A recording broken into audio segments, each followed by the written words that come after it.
আপনারা কি বুঝেন না কাজ করতেছেন আপনি আসছেন কেন নৌকার মাঝে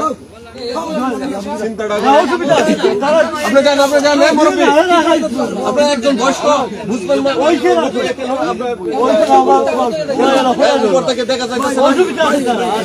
তিনি এই জায়গায় বসে আছেন, তিনি পরবর্তীতে কথা বলবেন। আপনি যার সাথে কথা বলার কথা বলতেছেন, আমরা এখন চিত্রটা দেখাতে চাচ্ছি। আপনারা যেটা দেখাতে চাই সেই বাসিন্দারা রয়েছেন, ওনারা কিন্তু সবাই আসছেন আজকে যে বর্তমান যে পরিস্থিতি জানেন এবং জানার শোনার সাথে সাথে কিন্তু ওনারাও আসছেন এই জায়গায়। আমরা ফার্স্ট চুবুরি দল কিন্তু ইতিমধ্যে অল্প কিছুক্ষণের মধ্যে কিন্তু মাঠে নামবে, ওনারা উদ্ধার অভিযান পরিচালনা করবে।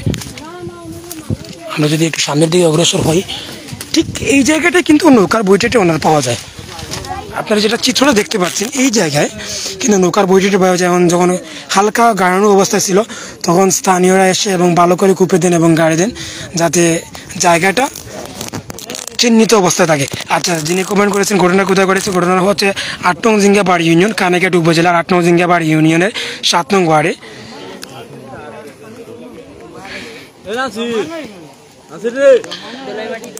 এবং দলইমাটি গ্রামে, দলইমাটি ঘাট বলতে পারেন এটা কিন্তু গোদার বাজার যেটা রয়েছে, গোদার বাজারের পাড়াপাড়ি একটা রাস্তা। স্থানীয় একজন স্কুল মাস্টারকে কিন্তু পার করে দেওয়ার সময় তিনি আসেন এবং প্রতিদিন উপস্থিত রয়েছেন। এবং আমরা যদি একটা জিনিস জানাই যে স্থানীয় কিন্তু মানুষ, আমরা যদি একটু হেঁটে হেঁটে উপরে দিকে যাই তাহলে আপনাদেরকে সেই চিত্রটা দেখাতে পারবো। এখানে কিন্তু স্থানীয়রা আসছেন খবর পেয়ে অতি সত্ত্বর যাতে ওনাকে পাওয়া যায় এবং ফায়ার সার্ভিসকে কিন্তু সার্বিক সহযোগিতা করতেছেন স্থানীয়রা। আমরা যদি আপনাদের একটু চিত্রটা দেখাতে চাই, এখানে কিন্তু স্থানীয় একজন স্কুল মাস্টারকে পার করে দেন এবং তিনি এই জায়গায় আসেন এবং ওনাকে পার করে দেন এবং ঠিক ধারাবাহিকতায় প্রতিদিনের মতন কিন্তু আজকেও তিনি আসছিলেন ওনাকে পার করে দেওয়ার জন্য। এবং যখনই পার করে দেওয়ার জন্য আসেন তো স্কুল মাস্টারকে অনুপস্থিত পান এবং উনি মনে হয় সম্ভবত চলে যান এই স্থান থেকে, ওনার আসা লেট হওয়ার কারণে। এবং যখন উনি চলে যান তখন ওনাকে না পেয়ে কিন্তু উনি হয়তো ব্যাক করার কথা ছিল, কিন্তু তিনি মূলত ব্যাক না করে এই জায়গায় পড়ে যান। ধারণা করা হচ্ছে, স্থানীয়রা ধারণা করতেছেন যে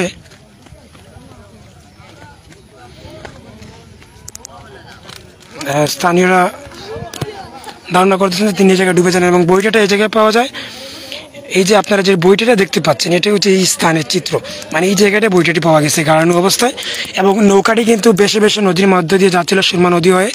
তখন স্থানীয়রা যখন দেখতে পান তখন ওনারা ইয়ে করেন।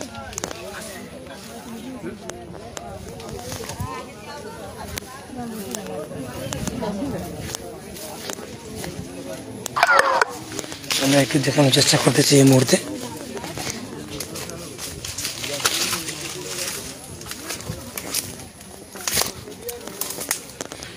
ফায়ার সার্ভিসের টিউবওয়েল ইউনিট, এটা হচ্ছে কোন জায়গায় আপনি জিজ্ঞাসা করেছেন, এটা হচ্ছে ৮ নং জিঙ্গাবাড়ি ইউনিয়নের ৭ নং ওয়ার্ডে।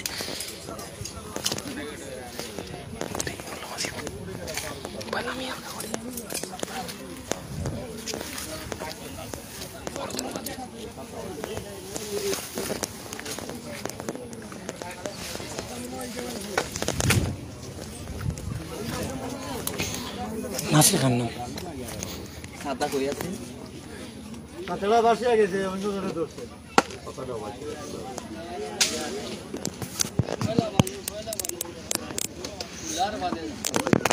নাসির খান।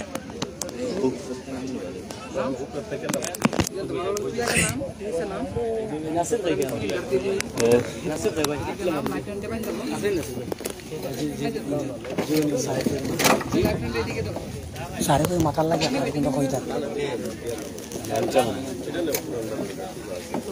গ্রাম, দলইমাটি গ্রাম, তিনি ৭ নং ওয়ার্ডের দলইমাটি গ্রাম, ৮ নং জিঙ্গাবাড়ি ইউনিয়ন ৭ নং ওয়ার্ডের দলইমাটি গ্রামের বাসিন্দা।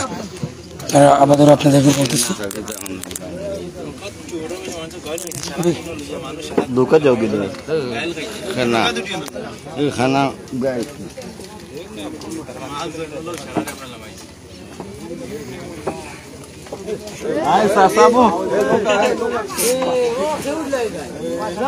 এটা হচ্ছে আমরা অবস্থান করতেছি কানাইঘাট উপজেলা ৮ নং জিঙ্গাবাড়ি ইউনিয়নের ৭ নং ওয়ার্ডে।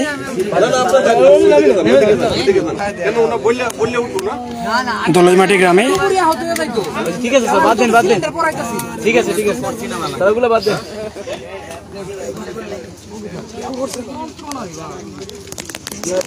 বয়স্ক বেশ হলে ওনার বুঝ একটু কম।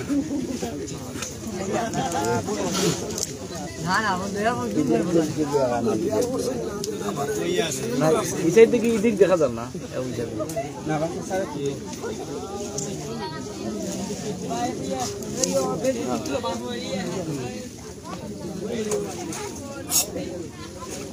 নিচে যাবো, নিচে যাবো, এদিক দিয়ে নিচে যাও, উপরে উঠবে না, নিচে যাও, উপরে কাদা বেশি।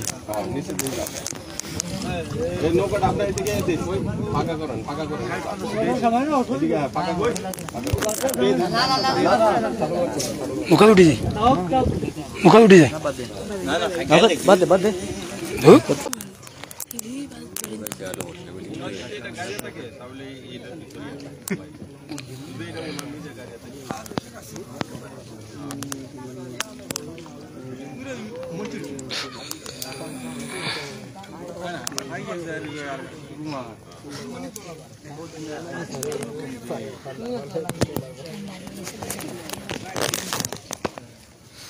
বর্তমানে কিন্তু উদ্ধার অভিযান পরিচালনা করা হচ্ছে এবং সিলেট থেকে কিন্তু ডুবুরি দল আসছেন এবং ওনারা উদ্ধার অভিযান পরিচালনা। আজকের যে যিনি দলাই চেয়ারম্যান, যিনি নিখোঁজ দলাই মিয়া, যিনি নিখোঁজ হয়েছেন নৌকার মাঝি, উনি কখন নিখোঁজ হয়েছিলেন এবং ওনার সম্পর্কে কিছু বলবেন আমাকে, ওনার পারিবারিক অবস্থা সম্পর্কে। আসসালামু আলাইকুম রহমতুল্লাহ বারকাতু। আমি আজকে সকালে 9টার দিকে আমার জমিতে চাষ করতেছিলাম, তখন উনি আসছিলেন, আমার সাথে কথা হয়েছে ওই দলাই মিয়া সাহেবের। অত্যন্ত সুস্থ এবং সুন্দরভাবে আমাকে জবাব দিয়েছেন এবং সকাল 9টার পরে উনি নৌকা নিয়ে নদীতে নেমে আরেকজন শিক্ষককে নদী পার করে দেওয়ার জন্য অপেক্ষায় ছিলেন এবং নৌকার বইটা এখনো আমাদের সামনে এখানে আছে এবং ওনার পায়ের জুতাও আছে, নৌকাও পাওয়া গিয়েছে। আসলে আমরা কেউই জানি না ওনার কি কারণে উনি গেছেন। আমি জানি ওনার একটা মেয়ে আছে এবং মেয়েটি ওনার আপন ভাতিজার কাছে বিয়ে হয়েছে। এর বাড়ি হচ্ছে আমাদের পাশে, এখান থেকে 100 মিটার কাছাকাছি। অত্যন্ত সাদা মনের এবং ভালো মনের একজন মানুষ ছিলেন, ভদ্র এবং খুবই শালীন মানুষ ছিলেন। যতটুকু আমি জানি, আমার বয়স বর্তমানে 53-54, আমার চেয়ে অনেক বড়। ওনার বয়স 70 থেকে 80-র কাছাকাছি হবে। অত্যন্ত ভালো এবং সুন্দর মনের মানুষ, গরিব মানুষ হলেও ভদ্র এবং সততা তার মাঝে যথেষ্ট, আমরা এটা জানি। আমরা সকলে অত্যন্ত দুঃখভরা মন নিয়ে বলতে চাই, আমাদের এই ব্যক্তি এই গ্রামের জন্য একজন অত্যন্ত গরিব হলেও আমাদের কাছে একজন ভালো মানুষ ছিলেন। এই ভালো মানুষের পরিচয় কিভাবে বলবো আমি বলতে পারছি না, আমার আসলে খুবই ইয়ে লাগে। আনুমানিক ধারণা করা হচ্ছে 9টার দিকে উনি নিখোঁজ হয়েছেন। আমার সাথে ওনার দেখা হয়েছে 9 থেকে 9:15-টার ভিতরে। এখন যে স্পটে খোঁজা হচ্ছে নাকি ওটা শুনতে পাওয়া যাচ্ছে জায়গায় যেখানে নৌকার মোটা না, উনি প্রতিদিন এই জায়গা থেকে একজন শিক্ষককে নিয়ে গোদার বাজার পর্যন্ত পৌঁছাই দেয় নৌকা দিয়ে। এবং আজকেও যে শিক্ষক উনি হাটে গোদার বাজার পর্যন্ত নদীর পাড় দিয়ে হাঁটিয়ে গেছে, ওই শিক্ষক আমার সাথে পরিচিত শিক্ষক। এর জন্য বলা যাচ্ছে যে আসলে ওনার নদীতে ডুবে যাওয়াটাই সঠিক, এতে কোনো সন্দেহ নেই। এবং ওনার পরিবার সবাই একমত যে উনি আজকে এখানে ডুবে গেছে। আশা করি আপনারা দেশ বিদেশে যারা আছেন এবং আমাদের লাইভ প্রোগ্রাম দেখছেন, আমরা পরবর্তীতে ওনার সকল তথ্য এবং নিউজ আপনাদেরকে তুলে ধরার জন্য সর্বাত্মক চেষ্টা করবো ইনশাআল্লাহ। সালাম আলাইকুম। ধন্যবাদ আপনাকে। আমরা এই জায়গায় স্থানীয় একজন বাসিন্দার সাথে কথা বলেছিলাম। উনি আমাদেরকে যে তথ্যটা নিশ্চিত করেছিলেন যে সকাল 9টার দিকে ওনার সাথে কথা বলে কিন্তু দলাই মিয়া নৌকার মাঝে তিনি আসছিলেন এবং সুস্থ মস্তিষ্কে কথা বলে আসছিলেন। মানে বয়স কিন্তু 60 থেকে 70 বছর হবে এবং খুবই সুশৃঙ্খল এবং ভদ্র মানুষ ছিলেন। এবং এই জায়গাতে অতিক্রম করার পর তিনি কিন্তু এখন পর্যন্ত নিখোঁজ রয়েছেন। ফায়ার সার্ভিসের ডুবুরি ইউনিট 2টার দিকে যখন ওনারা খবর পান, 3:20-এর দিকে বর্তমান গোদার বাজারে উপস্থিত হয়ে এবং 4টা থেকে আমরা 3:45 থেকে ওনারা উদ্ধার অভিযান অব্যাহত রেখেছেন। ইতিমধ্যে কিন্তু ওনারা প্রায় 1 ঘন্টার কাছাকাছি সময় অতিবাহিত হলেও ডুবুরি ইউনিট চেষ্টা করে যাচ্ছে, ওনার কোনো সন্ধান মিলতেছে না কিংবা হদিস পাওয়া যাচ্ছে না। এবং ওনার গ্রামের পরিবারের সুবাদে নিশ্চিত করেছেন যে ওনারা সন্দেহ করতেছেন যে তিনি যেহেতু বয়স্ক এবং বিদায় উনি এই জায়গায় ডুবে যেতে পারেন এবং নদীতে ডুবার সন্দেহ সবাই করতেছেন। এটাই ছিল আমাদের কাছ থেকে আধুনিক টিভির সর্বশেষ আপডেট। আমরা কিন্তু আপনাদের সাথে আবারও সংযুক্ত হব সর্বশেষ